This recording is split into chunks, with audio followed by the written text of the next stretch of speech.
to find the transcendent, you don't have to go somewhere else, because the transcendent is appearing as all that we might call finite and non-transcendent, all the shapes and forms. That's its garb. That's how it looks. This is transcendence. It looks just like this. It's like exactly the way the light is reflecting off your wall, exactly like that. It's not like I have to find a better perception, a more enlightened perception, a more transcendental perception. No, it's exactly that perception, exactly like it is. You're seeing the unimaginable meaningfulness and divinity of everything, importance of everything, the value of everything. But we imagine, no, you have to perceive differently, in a clearer way, in a more awake way, a more enlightened way. It's like, no, it's exactly how you're perceiving right now. Just stay with the very details of what seems to be appearing in the specific way that they're appearing, and don't go anywhere else, because there's nowhere else to go, of course. The magic of this is on constant display. It's constantly displaying its astonishing, extraordinary nature. And so what you're perceiving actually is that astonishing, extraordinary nature, just as it is. We don't have to have a different perception. We don't have to see it in a different way. We don't have to hear it in a different way. The real meditation, the real practice is life itself, doing itself, being itself, exploring itself, which is what it's always only ever doing. And this is it. This is it. And so one needn't go somewhere else. One needn't have a different perception, because the perceiving of this moment is the expression of reality. So it need not be different. Every moment being perceived is the expression of reality. And what else could it be but the expression of reality? There's just one reality, and it is being all things and doing all things and shining as all things. And so that's the great good news, that there's no being apart from it. There's no recapturing it. It's just recognizing that it just is everything that's appearing, everything that's being experienced, everything that's seems to be happening. And that's the absolute reality, that's the absolute reality that appears as everything we might call relative reality is the absolute reality. There's no dichotomy. They're one thing. Having access to this other perspective, this other window into what all of this is, more fundamentally, you could say, just makes the navigating of all of it just very different, very much lighter. The discovery of the fact that this is beyond conception, ultimately. This is not thinkable, what this is, any of it. Enhances our human capacity to enjoy more and more and more of the richness of everything, the magic and miracle of everything. You're listening to the Nonduality Podcast. This is Nic Higham from nisargayoga.com. In this episode, Paul Dobson speaks with John Astin. Recently, I saw that you were involved in a Facebook discussion, yourself, Joan Tolleson and Peter Brown, and it was a lovely little discussion, very respectful and well thought out, intelligent, which I like to see. And Joan was basically pitching, there's this idea of the absolute reality versus relative reality. Like there's this absolute way of looking at things, all is infinity, that kind of thing. And then there's like the relative day-to-day stuff, the harshness of the day-to-day stuff, and was asking questions in relation to that, like there are two different perspectives almost, and how to reconcile that. And just taking a quick quote from your response to it, you put, "What we think of as the relative is so much more than whatever we've imagined it to be. What appears as bound and finite is in fact unbounded infinity. What appears as lacking and incomplete is actually immeasurably full and whole. What seems to be vulnerable and limited is in fact wholly beyond any limit." And I was just wondering if you'd like to sort of expand on that a little bit and unpack it a little bit in regards to this apparent two realities situation. Yeah. I know one of the concerns that got raised by Joan in the discussion, I think was a prompt, and she and I have chatted about this a number of times, but the same concern, but that somehow by saying it's all transcendental, it's all absolute reality, it's all ultimately, indefinable and ungraspable, which it is. But somehow the concern, and she's certainly not alone in this, that can function as a way of sort of denying the relative, if you will, challenges of living a human life, and sort of bypass it, or sort of imagine it away as if it isn't actually something that people are experiencing. And it's interesting, when I had someone read my last book before it came out, and I wanted to get some feedback and how it struck her, and she actually had a similar comment, which was, it sounds like you're denying human suffering somehow in the way you're talking about reality, and that ended up prompting me to add a chapter to the book, that conversation, which I think is a really important chapter. If it's titled something like, "Are you saying that suffering isn't real?" And in that chapter, I talk about, I think, kind of the question you're highlighting here, and was highlighted in our discussion on Facebook. That I'm actually, I would not say that suffering is not real. In a way, everything is real. Like there's no sense of somebody's in pain, mental, emotional pain. They would describe it as mental, emotional pain, or physical pain, or I might describe it that way. And there's no sense of like, that's not real. Can't you see that that's not real? Like if I'm talking to them about their experience, or even helping them, maybe if they've asked for some support in trying to navigate their challenging circumstances, like there's no, like, that's not real.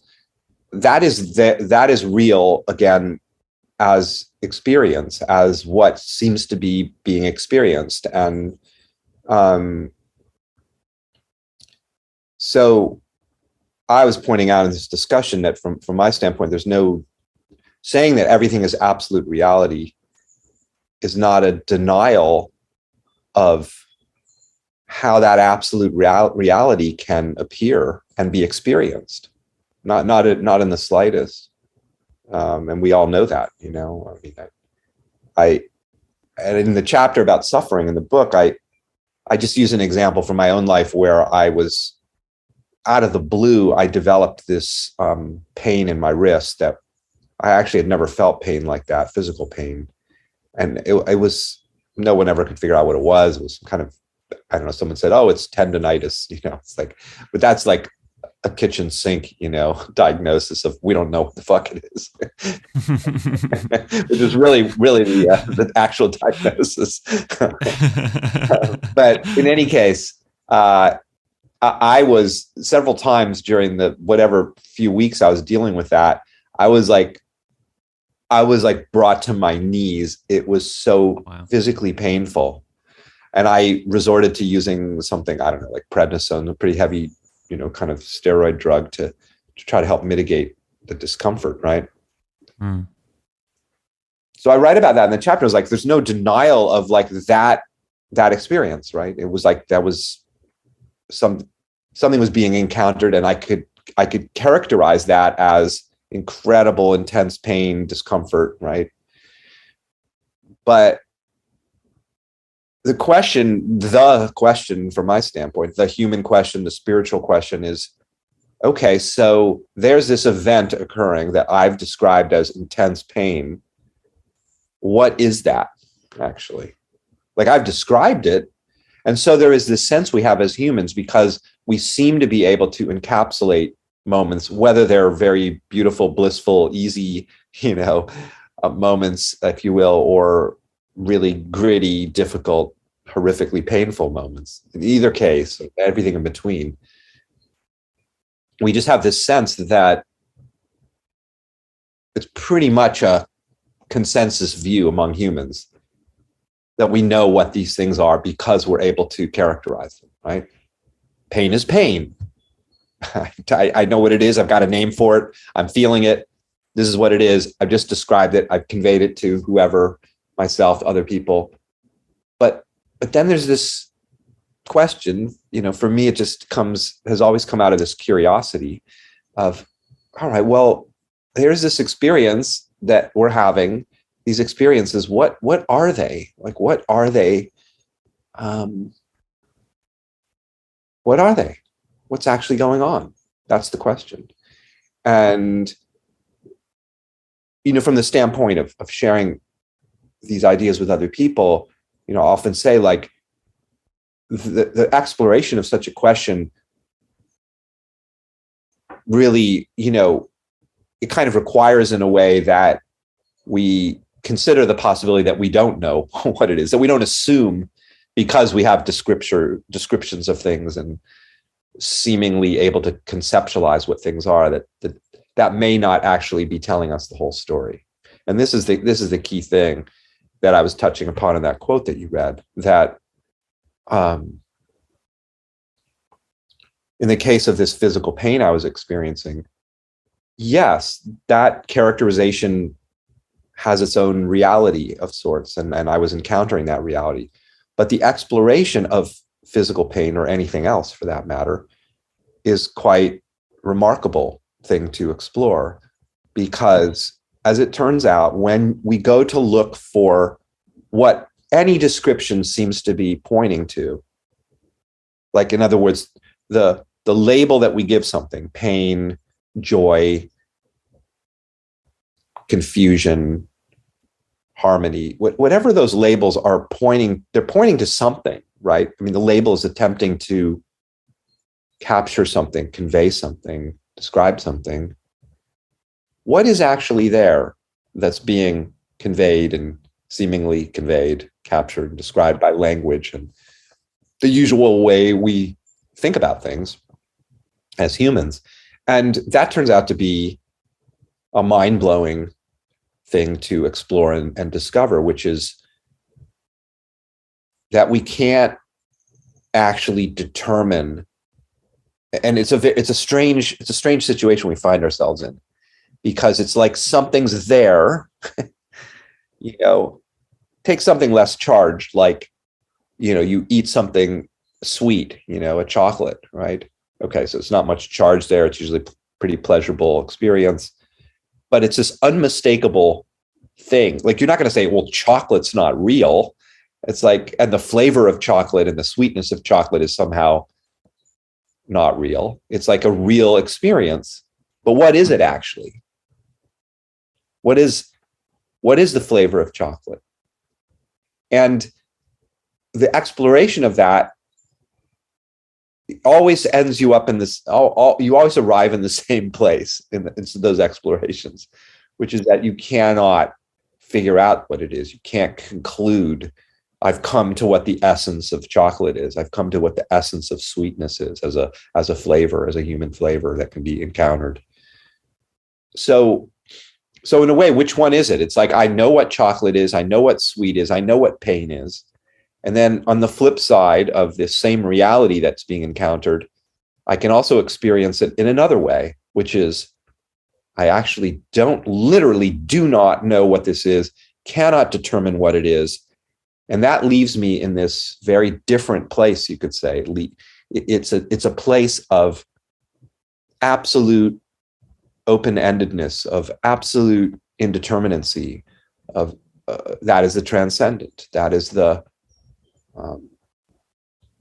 discovery that the things that are being encountered absolutely transcend everything that we think that they are. In other words, it's essentially the definitions, including the definition of pain and heartbreak, and is an effort of life or consciousness or whatever is doing all that defining and describing. What's that? I mean, that's its own mystery. But whatever it is life, let's just say, in consciousness is sort of attempting to capture in words and concepts what is here. And yet it can never really pull it off, because what's here is beyond words and concepts, like entirely beyond. It's much, much more than anything we could conceive of it to be. And so in that sense, what we call relative reality it's not unreal, it's just not the whole story. Right? Would be one way to put it. It's like, so yeah, it's real again in the sense of being encountered. Like if I hit my head on the wall, it's like something's going to happen, presumably, and I might call that pain and discomfort, but that's not the whole story. It's like, it's kind of like you look at the table and the table looks solid, and it's like, that's a real solidity, can be encountered as what we call solidity, but that's not the whole story of what the table is, right? The table is some inconceivable dance of quantum fluctuations, and right? Well, that's also what the table is. Yes. So it's like an inclusivity. It's like it is it's included within what it is, we know it is that, but it's so much beyond that as well. It's not a case of denying these labels and denying the way we view apparent relative reality, or even calling it relative reality. It's that it's not just that. It's not that little box that we put it in. It is an open-ended, infinite box, actually. And we've just put it in a box called relative reality and thought that was real, and we've gone, that's all it is. And actually, it's just, like you say, there's no real other way of describing it other than open-ended. So in other words, the absolute never becomes the relative. It can seem to, but it never actually does make that. Infinity never makes itself finite. It is always infinity. It just, we kind of have these ideas that it does become finite, and we believe them. We believe our own ideas about infinity becoming finite. And even the funny thing about that is even those ideas are themselves, of course, the same infinity, which is kind of a bit of a joke, really, isn't it? So it never actually condenses. Yeah, no, exactly. And it becomes really, it becomes interesting from the standpoint of sort of spiritual ways spirituality is talked about often, and what one is trying to do, what one is trying to overcome, what one is trying to free themselves from, things like separation and identification, and it turns out that there isn't actually something there to overcome. There isn't actually a finite world to transcend, or a relative reality to transcend, or a division or separation to see through. It's like that. Never, like you said, it never actually divided. It never actually separated and became something other than itself. Reality is always itself. So there is no separation ever. There's never been any separation. It's a different angle of coming into this, isn't it? Instead of going, I've got to force my way out of this seeming suffering, this seeming boundedness that I'm in, it's going, see if you ever really were bounded and see what the suffering actually is, and how have you limited what actually is? In which ways have you approached it in a way that you seem to limit what is going on? It's kind of approaching it from that perspective, as opposed to trying to force one's way out of boundedness. It's like you're tied up and there was no rope, Exactly. And, and it's understandable when people hear things like, oh, you think you live in this finite, bounded, world, and then you hear about this glorious, transcendent, unified world, and you imagine you've got to go from the bounded world to the actual world, which is the undivided absolute reality that transcends everything. I mean, it sounds that way. Or you imagine that you're bound and you're stuck, but actually you're completely liberated. And so one hears that, and I've got to go from the bound to the limited. I have to get away from the bound. But actually the liberated reality, the transcendental freedom, is actually found exactly in what you think bondage is. So there's no going somewhere else to find it. There's no need to, like, there's not some surface reality and then you have to go somewhere else to find the depth. Actually, and this is just astounding that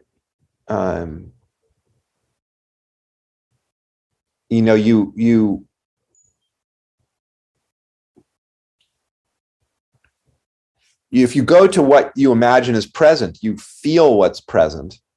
That's where to go. Go to what seems to be concretely here, and you discover the non-concrete nature of it, basically. Not by, I've got to escape the concrete substantial world to discover the open-ended nature of it all. No, it's actually, if you will, paradoxically discovered right in the seeming substantiality, like, because that's what's not abstract. Like, something is here, palpably here, tangibly here, right? You can't deny that sense of, it's a sense of the presence of reality, the sense of the presence of experiencing. We could call it different things. The felt sense of whatever is being felt. And that's all that's ever going on, is feeling what's here, right? Something's always being felt. I don't mean emotionally. I mean felt as in something is present. So everything that we might name is being felt in the sense of the presence of it here, the presence of light, the presence of sound, the presence of thought, the presence of emotion, sensation, everything, right? But again, it's just kind of amazing how the presence, which feels like something that's there and can be identified seemingly with language and concepts again. There it is, the event, and then go and investigate what that is that's present. And you'll just keep looking and looking and looking, and you'll just keep finding more and more and more and more and more and more and more and more. And you never arrive at I finally got to the end of the exploration. It's literally like it's like you're opening Pandora's box, like literally.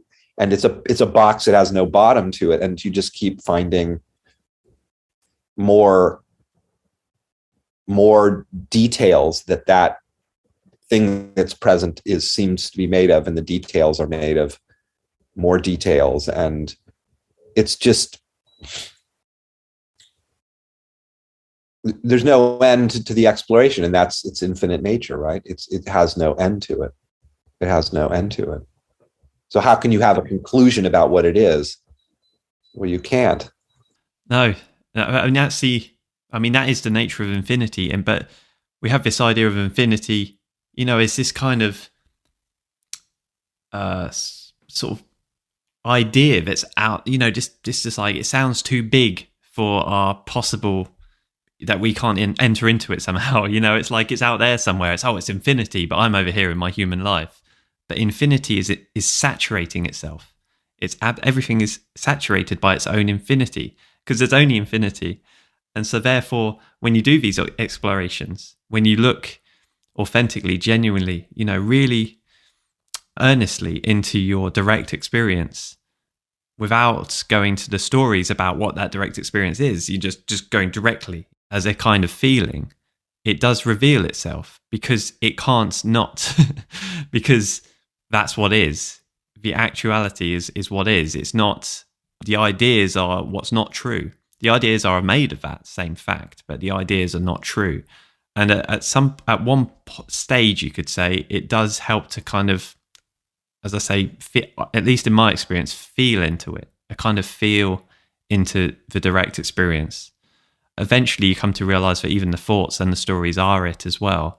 But as a doorway, as you call them, a sort of feeling directly into the moment. It's like, I spoke to Nic last week about this. It's almost like a changing gear on the sort of intelligence in a way. It's like just changing modes altogether because you're going directly. It's like there's no room to kind of try and pretend it's something else. You're feeling directly, and it's like that direct sensing is directly. It's difficult to put words to this, but it's like directly in line with the truth of what is. So it's a strange thing when you feel into something directly. It is what it is, and it's unmistakably what it is, which is open-ended. It's infinite, like you say, just never-ending. But then if you go to the thoughts side of things, if you go via the stories, it will quickly. I mean, it's more than ready to come in and tell you what it is while you're doing these explorations as well, which is part of the kind of challenge of these explorations. I guess at one stage is that the thoughts are more than willing to try and tell you, well, we're looking for infinity now, but John said this is open-ended. Where is it? Where's this infinite thing? And the intellect will come in and start throwing its ideas in there and going, I can't see it. Where is it? But it's almost more direct and simpler than that, isn't it? Yeah, well, the thing that makes the investigation of this easier, if you will, is that it's like if you imagine reality being a vast open, blue sky, and this expanse of sky that's infinity, just endless, and that our experience is like a vast field, infinite field.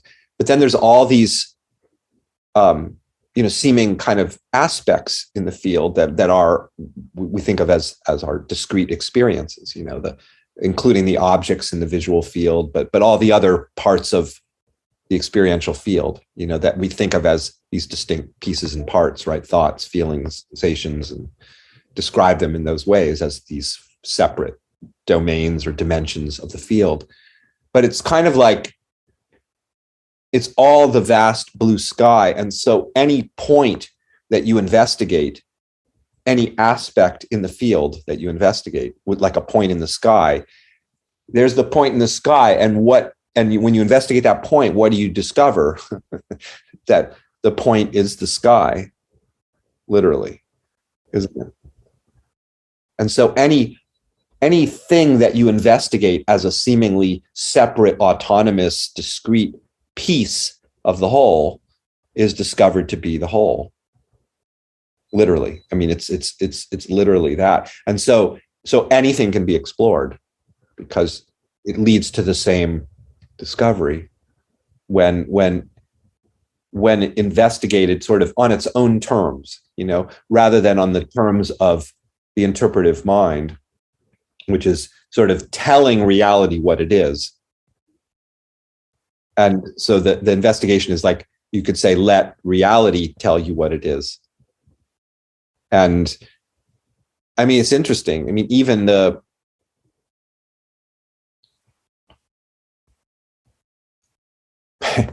I'll tell you this little fun exercise I've been doing lately because others might find it enjoyable and illuminating. And it is this. So if you consider the field of experience, all the countless phenomena that are happening, again, visually, auditorily, tactily, cognitively, all of this. It's unbelievable, right? The richness of it. Now, as you know, there's a lot going on if you just pick the visual field, and there's a lot going on in the visual field that's sort of just overlooked as insignificant, right? Like it does and in fact, there's sort of almost an infinite amount of stuff in the visual field that is just being written off as inconsequential somehow, meaningless, not of much importance or significance, right? Well, what's doing that? What's doing the writing off of all of that stuff? It's subtle, it's happening kind of underneath the hood of consciousness in a sense, but it's sort of like we have this tendency to kind of just like walk past it, look past it. Like, what is that? What's in it for me? What's the value of like the particular texture of my carpet, for example? Like, who gives a shit? It's meaningless, isn't it? From one sort of, you could say, a human-centric standpoint, because it's like, how does that benefit me? What's in it for me? What do I get out of that texture of the carpet? So what I've been playing around with lately and just enjoying so much is, if you do it with the visual field as a starting point, just sort of let your eyes just wander. You can be in your home, you can be outside. You let your eyes wander around the visual field, and wherever the vision happens to sort of fall upon something, like let's say you're walking outside and it falls upon like the sidewalk, and just let yourself sort of stop there for a moment, because what we have a tendency to do is like, come on, let's go to something that's more interesting, or more important or more meaningful or more significant. But just let yourself like fall into wherever your vision has fallen upon. And what can begin to happen, be revealed, is what I would say is the significance of everything, the meaningfulness of everything, the value of everything. And it's extraordinary because, again, our normal kind of mode of distinguishing, the hierarchy, as I call it, of experiencing, that says this is the valuable, important, meaningful, significant stuff, and this stuff is not, right? So I discount that stuff and I'm going towards the stuff that's meaningful and important, and right. And but it's kind of like, go back to the sky. It's kind of like saying some points in the sky are more meaningful than other points in the sky. But wait a minute, they're all the sky. Like literally, how did I create that hierarchy of meaningfulness? What's that based on? It's based on interpretation, isn't it? It's based on, even saying that this is meaningful is a kind of interpretation. But so it's kind of that little exercise that I was describing is a way of sort of peering around the edges of our seeming certainty about what things are and their importance and their significance. And instead, you're like, almost like you're kind of cutting through that in a sense. You're like saying, well, let me just consider the possibility that's not the whole story here. Let me actually look. And then suddenly, like, I don't necessarily understand the mechanics of this. It doesn't really matter in a way, but my felt sense of it is that what's happening is that it's kind of, it's very non-conceptual in a way. It's like I'm no longer simply looking at things. We're no longer looking at things based on some conceptual framework of what's important, what's not important. Instead, we're just looking at everything. So in a sense, it's like, that's one way of like going beyond the tendency to be just conceptualizing everything, right? And putting it in these frames of reference. So it's kind of referenceless. It's sort of like, you're touching, you could say, the isness of it, just the pure existence of it. Like, it can sound silly. Like I get how this could sound silly. But like, I'm looking at the chair and just sitting across from me, and it's like, don't go anywhere else.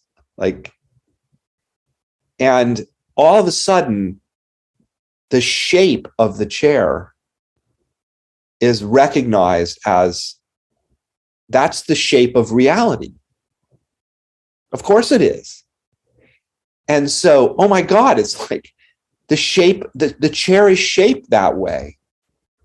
like everything that's under, it's not cognitive. It's not like, oh, reality has shaped it this way and the laws of physics have shaped. It's more like it's just encountering it.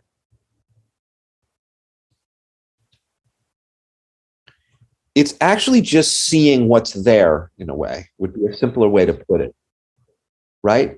So it's like the simplicity of exactly what you're seeing or touching or tasting or hearing or knowing or anything, but we're talking about vision right now. So exactly what you're seeing in exactly the way that you're seeing. And that is the expression of divinity, the expression of absolute reality, like that particular perception, what's being perceived, the way it's being perceived, like every single thing about it, which is why we were saying earlier, you to find the transcendent, you don't have to go somewhere else to find it, because the transcendent is appearing as all that we might call finite and non-transcendent, all the shapes and forms. That's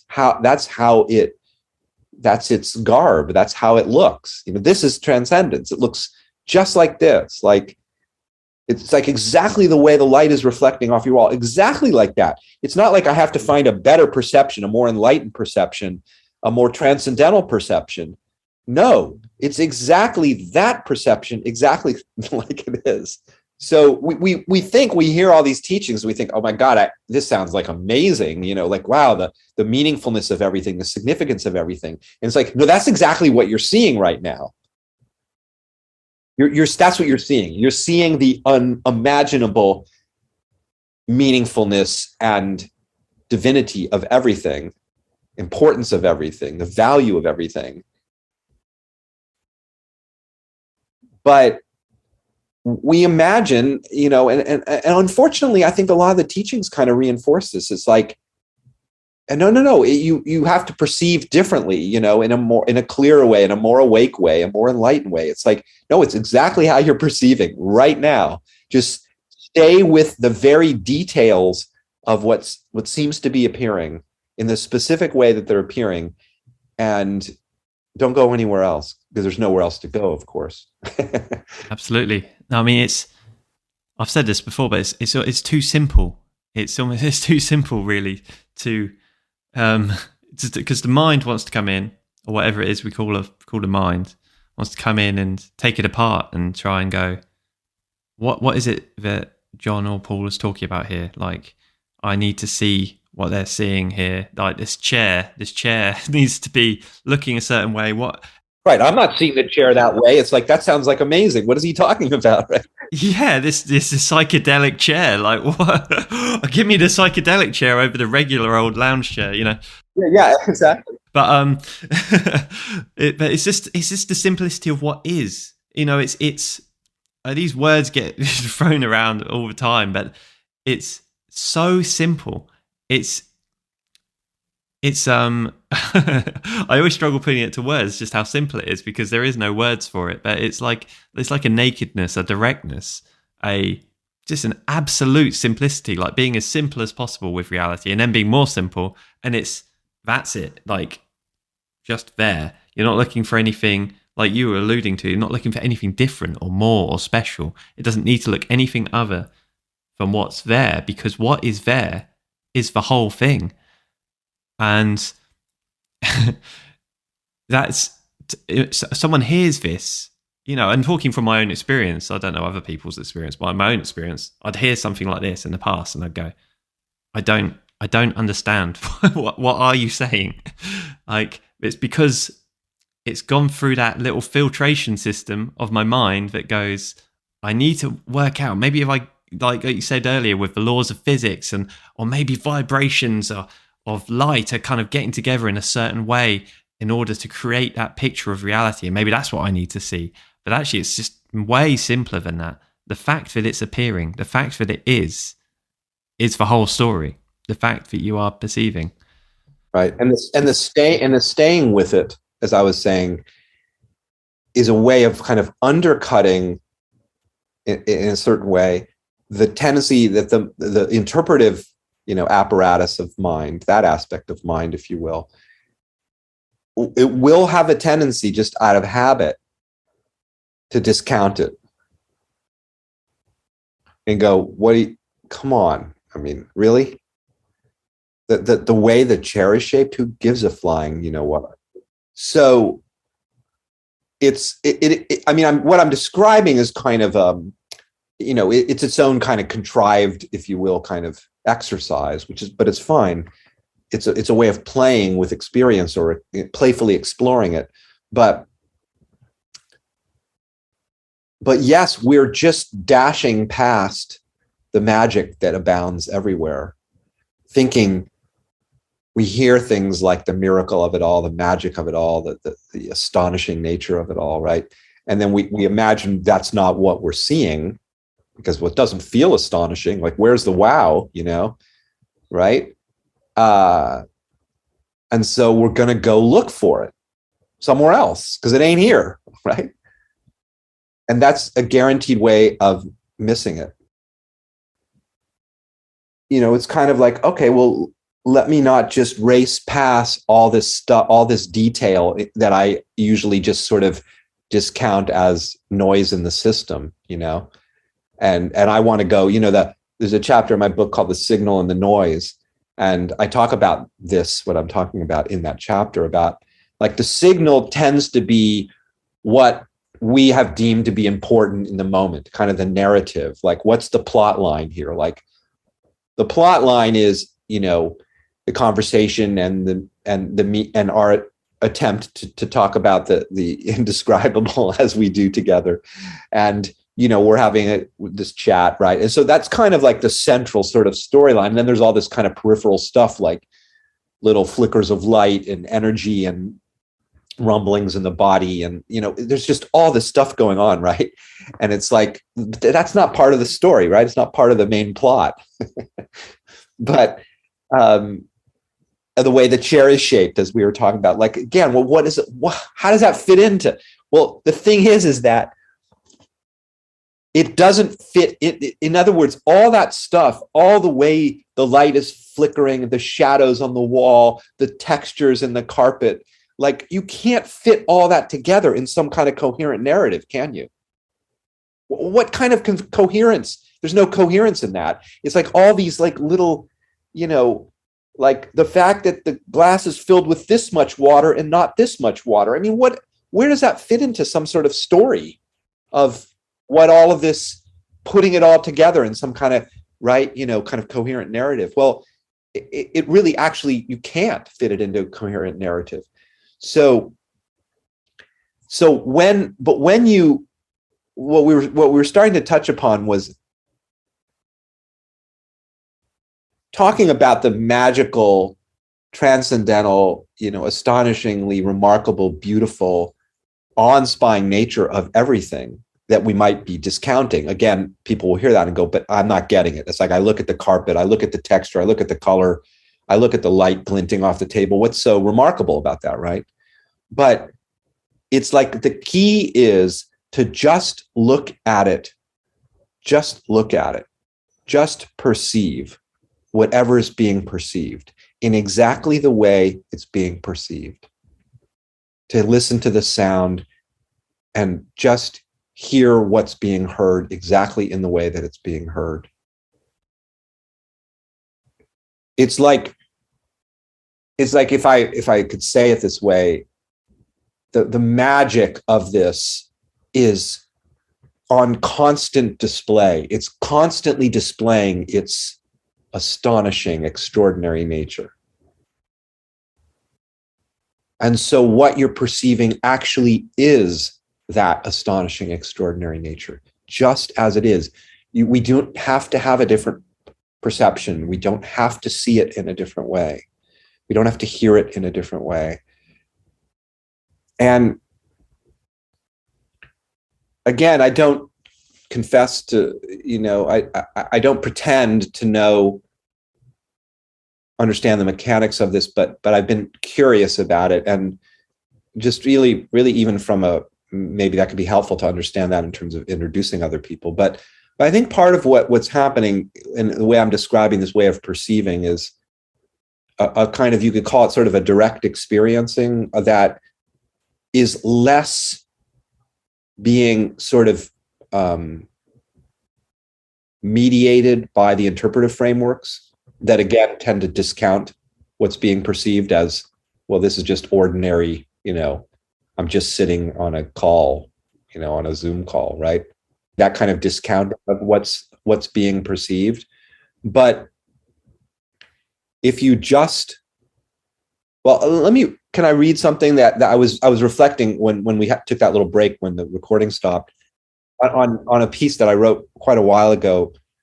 It's not anything I ever published. I mean, it's just a blog post from a couple of years ago, actually. Now, wow. It's called "This Transcendent Beauty That We Are," and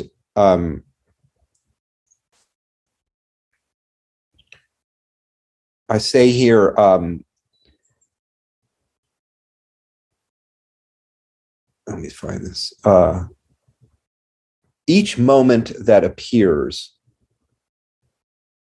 and that means the current appearance, right? Just as it's appearing. Each moment that appears is radiating the most inconceivable, indescribable, unfathomable beauty. A beauty that is not a function of human judgment or evaluation or conditioned belief in what constitutes beauty. See, that's all the ideas. That's beautiful, that's not beautiful, right? No, this is a beauty that transcends all human notions and definitions of what beauty is. This is an absolute, transcendental beauty. A beauty that is the very nature of what is. All moments, even the most challenging ones, are themselves at their core unimaginably beautiful, simply because they exist. The miraculous, inexplicable fact that the universe has brought some moment into being is what makes that moment so exquisitely beautiful. And that beauty is what we fundamentally are through and through. And that's what I meant, the shape of the chair is, if you are just with that shape, not immediately discounting it as somehow it's just the shape of the chair, who cares, right? It's like, no, you're seeing the way reality has shaped itself. Because that's something that's appearing. That's an appearance, isn't it? The shape, the color, the texture, all of it. Everything, the way the light is, all of it is the shape that reality has taken. And that's what makes it so astonishing and so remarkable and so magical and so inexplicable. It's shaped, you look at the tree and the flowers and everything that's growing, and it's shaped the particular way it's shaped. It's not shaped some other way that you think would be better, a more enlightened shape. No, the way you're shaped, that is the enlightened shape. Exactly the way you are shaped, the way the mind is shaped, the way everything about you and everything else is shaped and formed seemingly and appearing. All of it. Yeah. Oh, I love that. I heard James Lowe, that reminds me of something I heard James Lowe said. He said that a rotting tomato isn't trying to be something else. It is the perfect example of a rotting tomato. It's all kind of there, isn't it? It's like, no, so that chair is perfectly the shape that chair is, not as a chair, but as what it is, which is reality. And seeing that is seeing the perfection that is there in whatever shape that takes. It's either a chair, a tree, your neurotic thoughts, they're all just different expressions of this perfect forest, you could say, of reality. Just this perfect one forest, obviously not with separate things, but this perfect outburst of this one forest of reality with all its different plants and trees and bugs and everything, all perfectly what they are. They don't need to be something else. They don't need to be, the pine tree doesn't need to be an oak tree. It's perfectly a pine tree. love pine trees. And it can't, in the moment that whatever is appearing, which is all that ever we can be aware of, is the if you will, the instant of the appearance, is it can't obviously appear any other way. So part of what makes it perfect is that it can't be any other way. So there's no alternative. There's no alternative way that could be. There's no alternative way this could look. Right? Like, until it maybe takes its next, iterative shape and form, because the appearance seems to be dynamic. Absolutely. You know what's funny is when you saying about the vision explorations earlier, there's this still old habit where I go, I've got trees outside over there. Instead of looking directly at the computer screen, which is just like, same old thing. Like my attention goes, look at vision now. Okay, I'll look at nature. I'll look at the trees. Oh, it's beautiful out there. It's like, well, no, this screen right here, it's got your beautiful face on it as well, John. So why shouldn't I be looking at that screen? Yeah. There you go. And yours.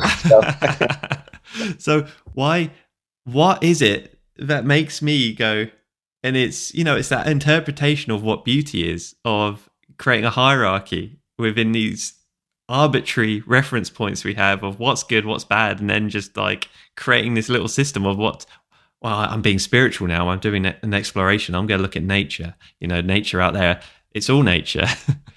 I'm looking at a computer screen. That's just as much vision as out there. And going back even further, that's just as much God, just as much reality, just as much infinity as anything that I'm going to find out there. Even the most beautiful tree, that, even the most exquisite looking tree, it just is perfect, is no different than this computer screen, this desk. It's just a perfect. Yeah, no, exactly. When a couple of weeks ago, I was playing around with this, more explicitly, and I was walking from a car dealership where my car was being worked on to a coffee shop, because it's going to be a couple of hours. So I'm walking, and I was just doing this little exercise with vision, and okay, wherever my eyes land, like, that's it, just let it stay there and be with it, in a sense, and fall into whatever it is, the mystery of it. And my eyes fell upon like some little, wrapper, in the gutter next to the sidewalk. And so I wasn't looking at some glorious redwood tree and going, oh my God, it's so beautiful and so divine, which of course it is. But it was like the little wrapper, the meaningless, ugly little wrapper piece of garbage, was like, oh my God. And it was like, literally like tears of how beautiful that actually is, because it is. Because that is the appearance of reality. That's you're seeing things how they are then, aren't you? Like you say, that is the appearance of reality. There is no hierarchy within that. Yet you start crying over a little wrapper in the street, and people will start to look. What's wrong with him? And before you know it, you're in the back of a van. But actually, that is how things are. It's going from a more chaotic time in my life when I was taking lots of psychedelics. I'd find myself, I would suddenly come back and realize I've been looking at just a spot on the wall or a spot on the floor for hours, and I've disappeared into infinity. And that's not, and then you blame it on the psychedelics. You go, I've had a trip, but actually what you've seen is the miracle. And it's like the mind is shut off. None of the stories are there. And you're just directly as reality with reality. It's not like the mind even has a say in the matter anymore because of the power of those substances. And then you're just lost in the absolute astounding beauty of what's there. And then you come to as a human being, quote unquote, and you're like, what the hell was I looking at for 5 hours? Just this bit of fluff on the floor or something like that, which seems like madness, but it's not. Yeah, I was driving the other night back from Los Angeles and playing the same game, and wherever my eyes fall upon, and just like all these, like, it's just the infinite details, like in the field of experience. It's, it's so much fun. Like anywhere you go, you're going to find this astonishing miracle. I mean, how much more fun do you want? It may sound silly, but I really mean it. It's like, and so like, I'm looking at all the little stuff on the side of the road and like the lights and the signs and the billboards. And it's like, I was like, who just dosed me with LSD? Because it already is. Its very nature is, if you will, psychedelic in the sense of electric, alive, so alive, so it's so potent. It's so, it's here. I mean, the potency of this it's something. And again, our habit is it's just an innocent habit of overlooking what's here and imagining the thing we want, again, whether we put it in a spiritual context or just an ordinary human on his or her search for happiness and well-being, what fuels the search in whatever context is the mistaken belief that what's being looked for is absent. Really? Isn't it that simple? Right? So I'm going to go somewhere to find it. And I'm going to go on the retreat. I'm going to read the book. I'm going to get X, Y, accumulate X, Y, and Z, arrange my circumstances in such a way so I can be with my teacher and get the darshan. And it's like, honestly, I hope this doesn't sound too harsh, but that really is to miss the point. It's like, I was talking to a friend the other day about this, and these concepts, like in the spiritual traditions of satsang, the fellowship with truth. So I'm going to hang out with my satsang, my crew, and groove off of that and be inspired by that. What's wonderful. But fellowship with truth is what's going on everywhere in every instant, because there's only the truth of what is. So that's the real satsang. And darshan's the same thing. I'm going to get the blessing of the teacher, the transmission, the energy of the enlightened being. That's the darshan of the teacher, right? In that tradition, those traditions. Okay, let's just say that such a thing can occur and people can have that experience. Wonderful if one finds that to be wonderful and beneficial. I'm never going to argue with it. But the blessing of the transmission of enlightened mind, or whatever you think is going on in darshan, from the spiritual teacher, transmitting their wisdom, their love, the divinity, and you're getting some download. What do you think's happening right now? This is pure, unadulterated, the darshan of reality itself. We're getting the download here, like in every nanosecond, the download of the Shakti of the universe. I mean, how much more transmission do you want? It's electric, it's electrifying, it's life, it's the presence of life itself. This is the darshan, and it's always here, and there isn't anything but darshan. Does that make sense? Absolutely, no. Yeah, I mean, we're plugged into the mains, but we're pretending we're not. All there is, is the mainframe. It's like, I need to do all these different practices and follow this and that teacher and read all these books in order to be plugged into the mains. But and then you realize you're already plugged in.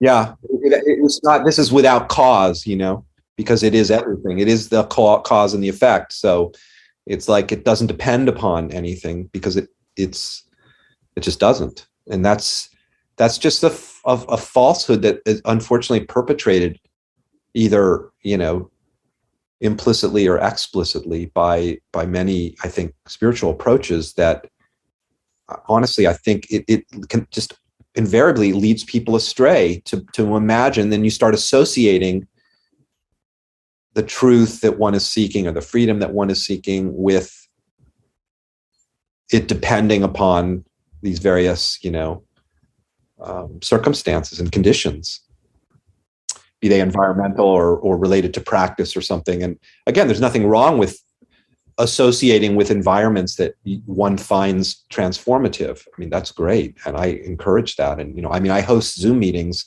that hopefully are playing some role in people discovering the things you and I are chatting about. That's the purpose of them, if you will. But I like to remind people on those Zoom calls that I do on Sunday mornings that anything that I might talk about that's going on is not going on the Zoom call alone, of course.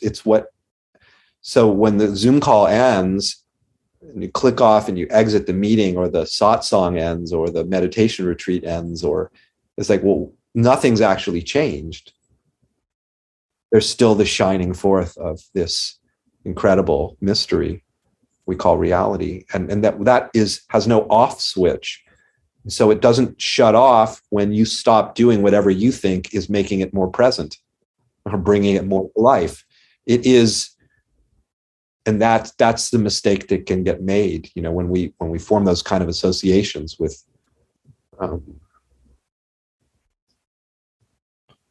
the spiritual community or the spiritual practice. Again, not to deny the value of those things again, but the real purpose of any kind of fellowship or practice, from my standpoint, is to reveal that, again, as I was saying, that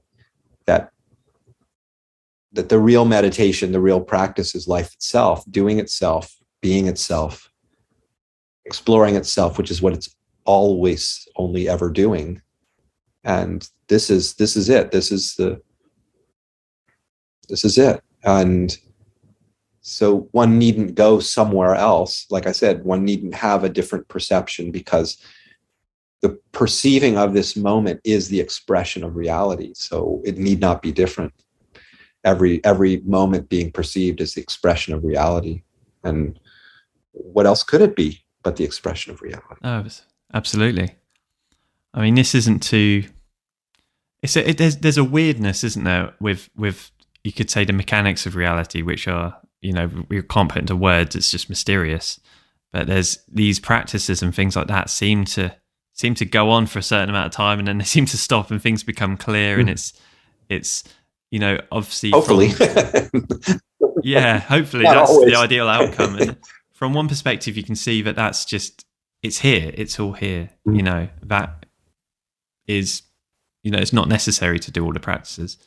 But then there seems to be just an absolute helplessness to doing those practices. You just feel so inexplicably drawn to, speaking from my own experience again, just to meditate obsessively for a certain amount of time and do yoga and all these other things, read books. And then at some point it becomes clear that, like you say, that life is the meditation. The meditation never stops. It's all here right now. This is the expression of reality. And you go, I wonder if that had anything to do with the obsessive meditating. If I'd ever have come to that direct, obvious seeing that was always there from the start. It never wasn't there. But it's like, do you know what I'm saying? Like that obsessive, that yearning to do these practices, and just, you're searching for something and you're doing all of this, and it's kind of like at some point it does become clear. A good question for one to explore who's still engaging with practices is, what are you hoping might happen via doing this? And usually it's people want to change their experience in some way. And we were talking about earlier the hierarchy, in that little exercise I was sharing with you, that fun little game of letting your eyes land anywhere and then just be with the perception as it is and the details as they are, as a way of cutting through this hierarchy of importance. This is better than that. This is more meaningful. This is more God than that, right? And that's the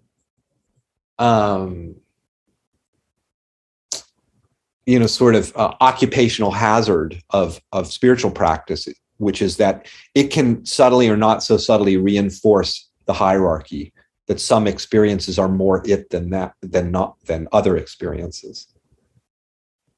That's the, if there is such a thing as an illusion, that's it. That is it. No, exactly. So, I mean, these are great as exploration, ways of exploration, you could say. But if they're treated as some, I need to become an expert meditator, I need to carry on going deeper and deeper and deeper into whatever I think I'm going towards, with some end goal of enlightenment or something, you're deluding yourself. Really, you're missing what's already here, the simplicity of what's already here. I mean, it is. It is so. I mean, we say this over and over again when we talk, but it is so simple. But it is so, I mean, literally miraculous. The fact that, not even the fact that I'm having this conversation with you, that's in itself like what, wow. But the fact that anything's happening, I am experiencing. Whatever I is and whatever experiencing is happening. Like this outburst of energy is happening. Whatever energy is, just uncaused life exploding outwards as everything. And here we are sort of discussing it as that. And that's the simplicity of this moment, of this just immediate happening. And that's really the whole, from my perspective, that's really the whole thing is there. There's nothing else to it. Yeah. I was talking on my last meeting, Zoom meeting, about this, and talking about meditation and saying, we think of practices like meditation or whatever, chanting or praying or yoga or whatever, right? Inquiry as a kind of a means to some end, right? And let's say the end is liberation or God realization or peace of mind or whatever we might think the end is, that we're trying to use that means to get to, right? To arrive at the end, the goal. We heard all of these wonderful stories in the teachings about the goal. And I want to get there. So if I think this is a means to an end, I might, want to do it, right? Understandably. But rather than seeing the practices as a means to an end, what's really powerful is to see them, what they really are, which is expressions of the end. They're not a means to reality and discovering reality. They are reality's expression, as is everything else. Yes. They're perfectly appropriate in what they are. They are the expression. They're not some stairway that you're climbing up. You're not climbing up the ladder of reality through these practices and things and through some specific mantras as opposed to other specific mantras or no mantras. They are expression, and as such they are beautiful, and enjoy them. But don't think that they're any different to taking a walk or sitting at home watching TV. Exactly. Right. And sometimes the practices can reveal just that, potentially. They can reveal that everything is the practice, if you will. Everything is the expression of this astonishing miracle. And that's of course, those are the best practices that can, reveal that meditation formal, thing we're describing as meditation is actually the same as not meditating. They're identical. They're equal. They're equal in their value. They're equal in their meaningfulness. They're equal in their vitality. They're equal in their beauty. They're equal in their divinity, aren't they? Because there's just one reality. And it is being all things and doing all things and shining as all things. And so that's the great good news, that there's no being apart from it. There's no recapturing it. It's just recognizing that it just is everything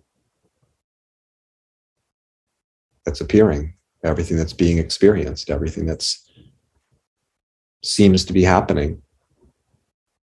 And that's the absolute reality, that's the absolute reality that appears as everything we might call, to come back to our beginning of our conversation, everything we might call relative reality is the absolute reality. There's no dichotomy. They're one thing. No. They're one thing. Yeah. I don't think I've got anything to add to that.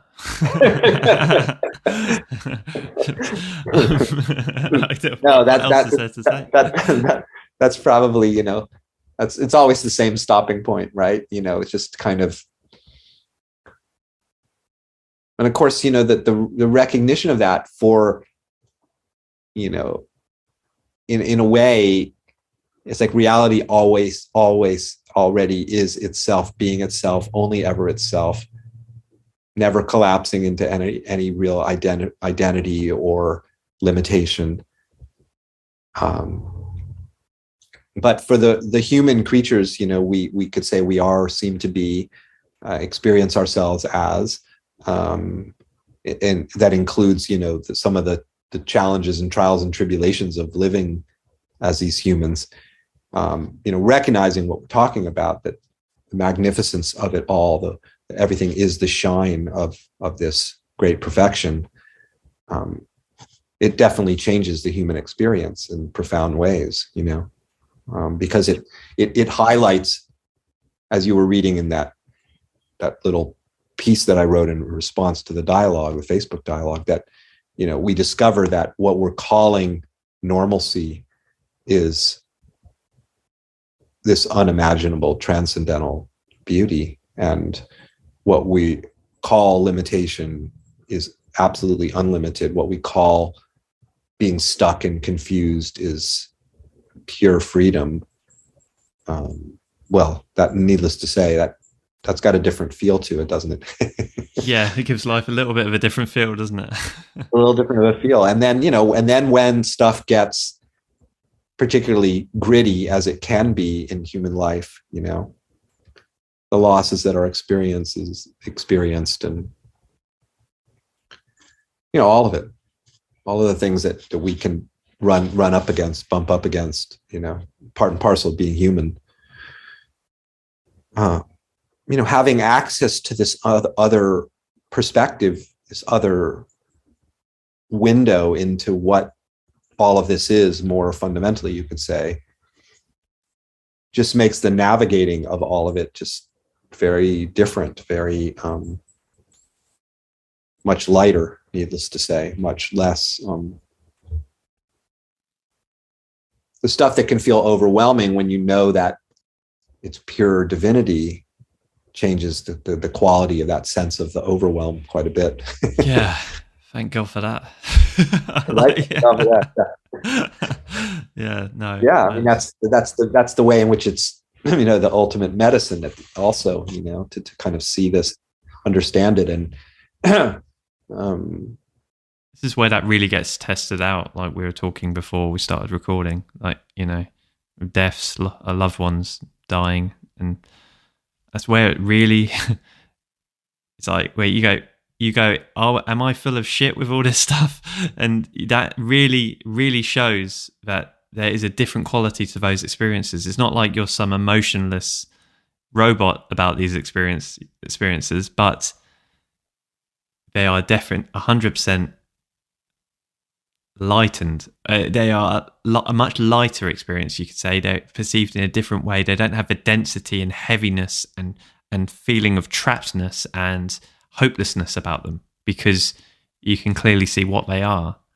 And that's where, like you say, this is actually healing. It's not just talking about theoretical, philosophical things that might be true, some wishful thinking about reality, reality's infinite, isn't that beautiful, as a philosophical principle of some kind, or it's seeing the actuality of that yourself, not just listening to us talking about it, but coming to see it yourself it's a life-changing thing. It's not just this idea, it's not some story that we're presenting. Wouldn't that be nice? Ultimately pragmatic, really. Yes, actually pragmatic, exactly. Completely pragmatic. It's not philosophical. No. And it's pragmatic in the sense that what do we want to do? We want to enjoy this life, and clearly that's what people are after, finding out how can I enjoy what's here, and that the discovery of the fact that this is beyond conception. Ultimately, this is not thinkable. What this is, any of it, enhances our human capacity to enjoy more and more and more of the richness of everything, the magic and miracle of everything, even the gritty stuff, in a way that is much more difficult when we only imagine it to be what we think it is. Because sometimes what we think it is, can feel very oppressive and very awful, life crushing me, life taking away my capacities, life, breaking my heart, all the ways that it can be challenging as a human. Like, again, it's not that it those things can be real experiences, right? Just like the pain in my wrist that I was talking about. But that's not merely what it is, and that's the key. It's always more than we think it is. Much, much, much, much more, to the point of inconceivably how much more, because it's infinitely more. So we can't be conceived how much more it is.